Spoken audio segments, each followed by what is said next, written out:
Welcome back to Movie Recaps. Today I will show you a crime, drama, mystery film from 2017, titled Otherlife. Spoilers ahead.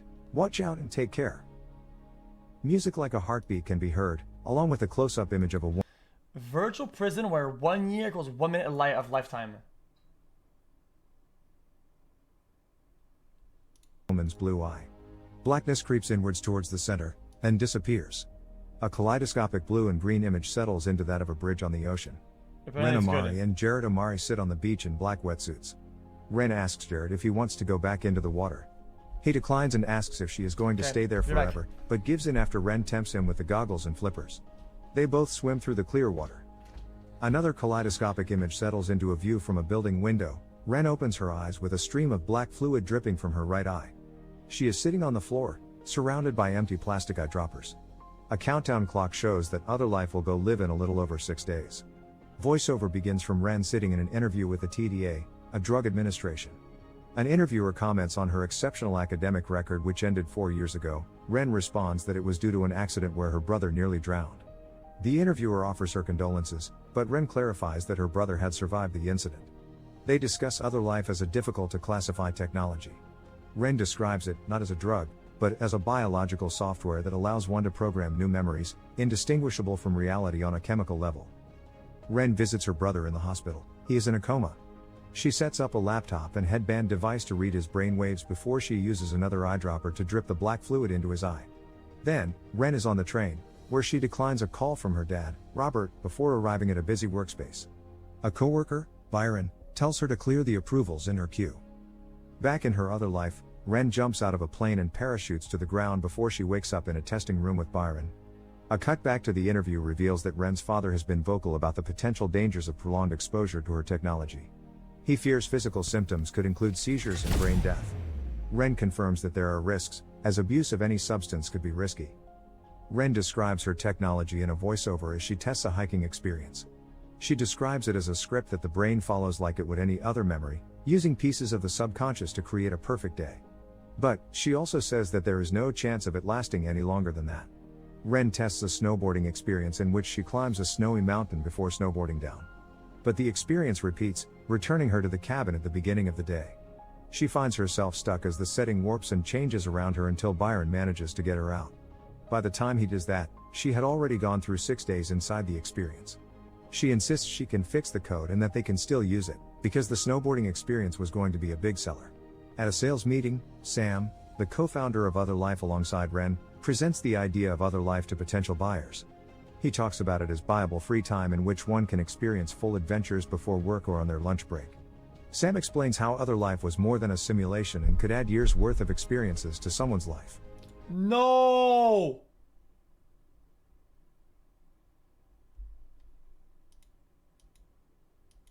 Was there TOS? Toes? No fucking shot there was actual toes.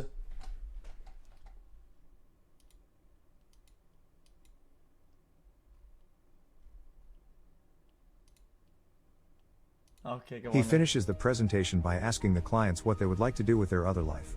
When Ren arrives, Sam introduces her as his co-founder and asks her to explain some of the science behind the technology. After the meeting, Sam and Ren disagree about what the company needs going forward. On her way out of the meeting, Ren encounters Danny, who was waiting for a date she had forgotten about. She apologizes, but says she has to work. Back at the interview, the interviewers read out loud from reports about how users can end up dissociating from reality. They state how such an experience could seem isolating. Ren and Byron work late that night to debug the snowboarding experience. The countdown clock shows Otherlife will go live in about 5 days. Ren finds the error in the code and tests the new version without issues. They continue to work late, and Byron asks about the number of tests Ren has done. She tells him 482, which he compares to living about 20 days in Otherlife during one real day. Danny comes in to deliver a report Sam had asked for on the long-term use of Otherlife. Ren reveals she did not know about it as she reads it. She also asks Byron not to go to Sam behind her back. Byron thinks that the recursive glitch that they've been getting could be the key to longer simulations. He and Danny decide to go out for drinks, but Ren stays behind to keep working. She runs the swimming simulation with her brother again, and is again surrounded by the empty droppers from her tests. She records the result of her 340th test and states that it still needs more testing. The interviewers discuss medical applications of Otherlife for brain and memory disorders, along with the potential moral issues considering that it puts ideas into people's heads. Ren insists she has no other applications in mind.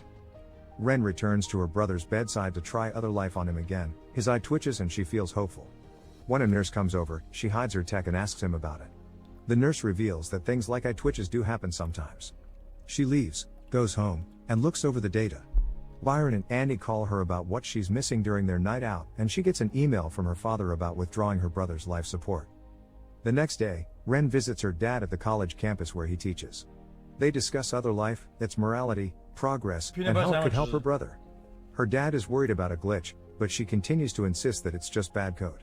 He insists that depression, anxiety, and other mental conditions could also just be bad code, except the brain is more complicated than that. Ren accuses him of giving up on her brother and claims that if he's conscious in there that he just needs a way to get out. Her dad states that he could unplug her brother without her consent and is merely asking for her support. Ren goes to work, angry. She asks another coworker named Cass for help with taking her files out of the system. Sam and Byron notice that the amount of nanite stock they've been going through is much higher than her reported tests. They ask what simulation she's using, but she won't tell them, just saying it is still experimental. Byron leaves and she talks with Sam alone. He proposes the idea of using Otherlife as a prison, to rehabilitate people and allow them to live out their sentences in minutes. But, Ren refuses and Sam gets angry, shouting at her to get back to work on the actual product. She leaves and runs into Danny outside. He tries to find out what's wrong but she doesn't want to talk about it. Instead, they both leave and— Oh my god! What the fuck? What the fuck, dude? About how everything, including memory, is a chemical. Danny talks about how he did not expect the experience to feel so real. Then, as Ren checks her phone, Danny grabs another dropper from her purse and tries it, thinking that it was another of the same snowboarding experience. Instead, he gets one of Ren's experimental ones where she swims with her brother. He starts having seizures and won't wake up, so Ren calls an ambulance. The countdown clock is a little under 5 days from release. Ren and Sam talk with legal counsel. She corrects them when they call Otherlife a drug and explains that it is actually a software. Sam decides to talk to Ren alone and questions her about the experience that killed Danny. Every other experience had been tested and approved repeatedly, but only Ren had tested that one. In a cut to the interview, the interviewer asks Ren what her ambition for the technology is, but she doesn't answer. In order to handle the situation without sending Ren to jail, Sam arranges for a deal where rather than having charges pressed against them, Ren would agree to be a trial patient to a 1-year confinement in Otherlife. Sam pressures her to do it, to keep the company alive, but she doesn't want to. She realizes that Sam had still been planning to use the confinement application of the tech behind her back. Sam insists that a minute of her life is better than the alternative considering she killed someone with an untested sample. She agrees. Ren, Sam, Byron, and several officials go to the testing room.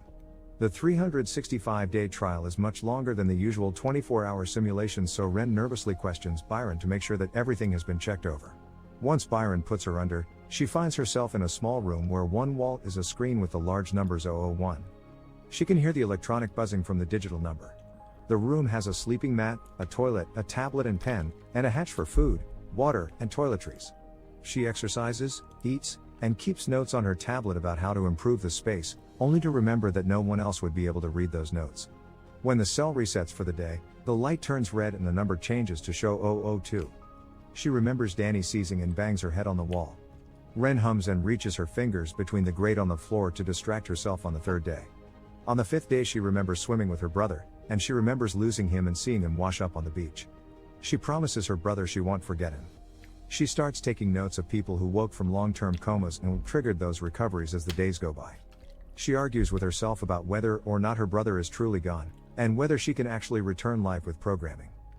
Day 365 arrives, and she waits as the lights turn red. But, then the room resets to 001. Ren panics, and realizes that the exit routine did not work. She shouts, and starts breaking things. Eventually, she lays still in the damaged room, but hears wind whistling. She opens the hatch and finds a gap which she pushes at. Through the gap she finds and rips at a plastic sheet and climbs through into a warehouse-like room containing her plastic sheeting-covered cell. She finds stores of the food and water she'd been consuming, a monitor room, and a guard's desk. The guard returns to his desk and sees her, so she grabs the keys and a coat to run from him, stealing a truck to get away. Ren ends up walking along a busy road, finding ads for Otherlife and seeing people everywhere. Ren calls the hospital to ask about her brother, and returns to her workplace to find it empty.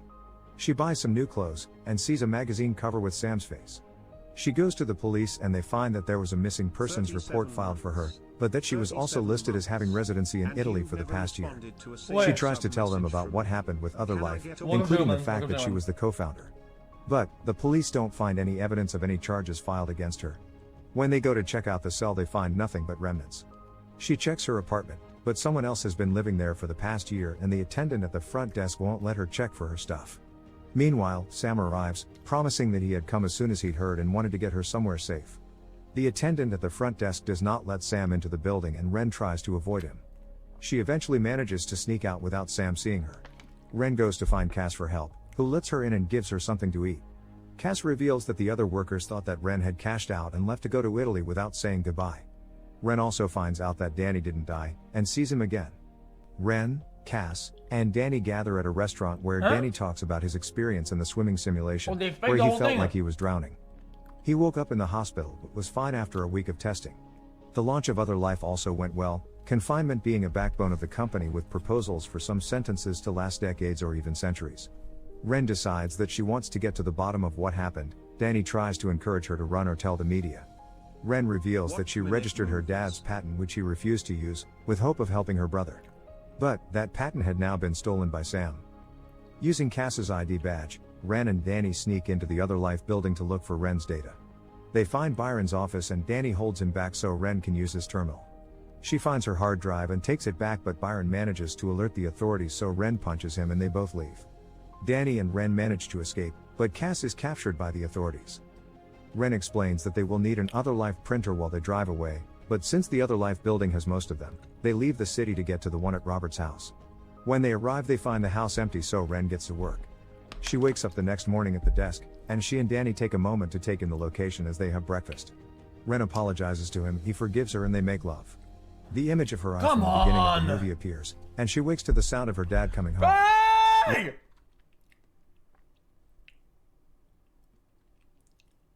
What is your problem, man?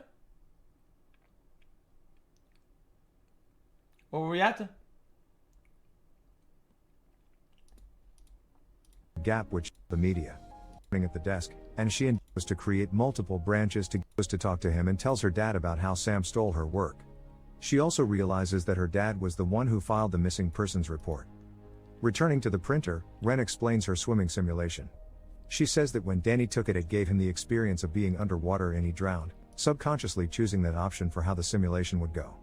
Ren's intent when designing the experience was to create multiple branches to give Jared a choice, and an option where he could get out alive and thus wake up.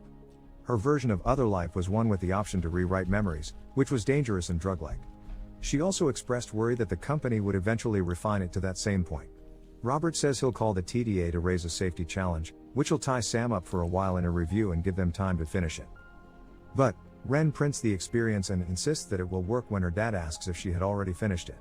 She goes to the hospital to give it to her brother. After a few moments, he wakes up and Ren is happy, but then he begins to seize uncontrollably. Ren hesitates, crying, then finally pulls the plug. She stays by his side at the hospital into the night until Sam approaches her. He describes seeing how Jared had made a decision to live in a dream world rather than wake up. Ren starts seeing flashes of the testing room, of people shouting and confused, and of Byron telling her to wake up. The hospital disappears and she returns to the beach yet again, alone, and realizes that she's still in her other life. She walks into the water and lets the waves crash over her. The water shifts to kaleidoscope imagery with distorted voices, eventually turning red. Ren wakes up in the testing room, and punches Sam before trying to destroy the recording. She eventually calms down and sits with T as she thinks about her brother, and her interactions with her dad and Danny while in the experience. She answers the ambition question in the interview that she wants to give people a special chance at a kind of life they might not know otherwise.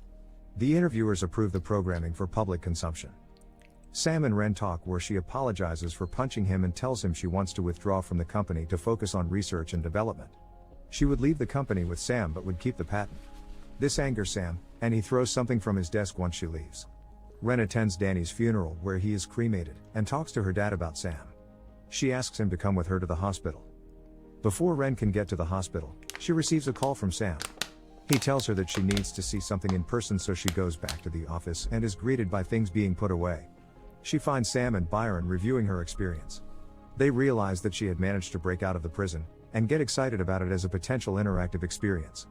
But, Ren refuses to help and tries to leave.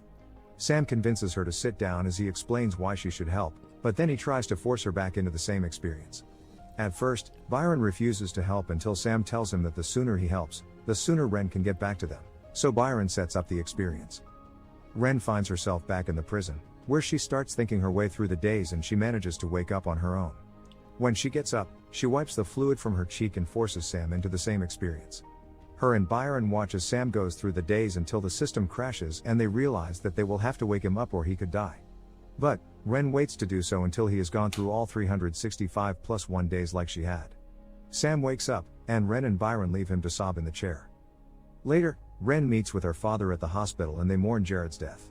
What? Ren returns to the bridge at the beach and watches the ocean. Make sure to subscribe and turn on notifications so you can watch more videos like What? this. Thanks for watching.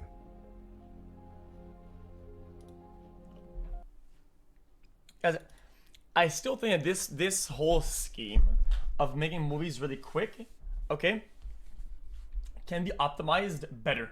I think recaps don't give the whys enough, but too much of the what. So too much whats, not enough whys. Or sometimes the whys are much more important than the whats. And I wish sometimes they gonna sped run the whats and giving a little bit of what the why. Yeah.